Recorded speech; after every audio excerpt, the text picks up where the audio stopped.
Before I formed thee in the belly. Before. See, I told you you're not a mistake. It don't matter who got you here. Amen. You have to understand you belong to God. He says, before I formed thee in the belly, I knew thee.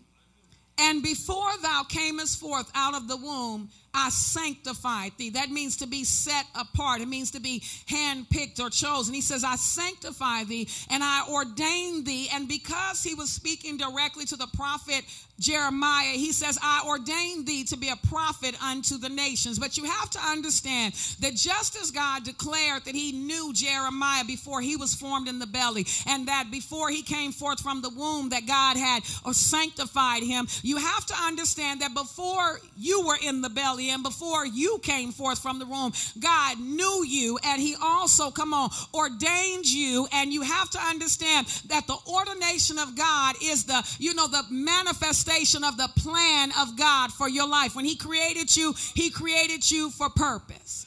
But there's a dilemma in that. We are all born oblivious to the plan of God. Amen. You got to understand, God knows you. He knew you.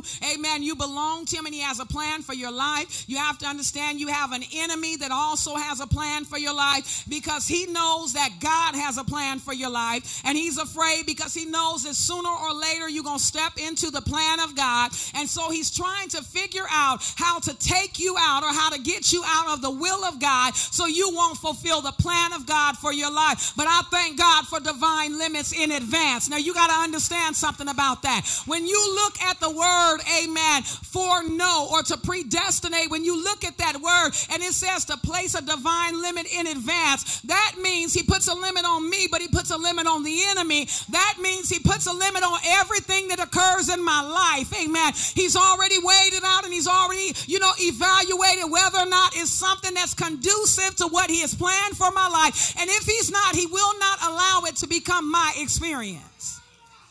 But if he allows it to become my experience, it doesn't matter. I might think this thing is going to kill me. I might think it's going to take me out. But what I need to remember is that God has put a divine limit on every trial, on every circumstance, on every situation. He's put a divine limit on every adversity that I face. Come on now. But I have an enemy that knows that God has a plan. And what he does, the way that he gets most of us to not fulfill our destiny, is he plays on the fact that most saved folk don't know that God has a good plan for their lives, and their circumstances do not change the plan of God.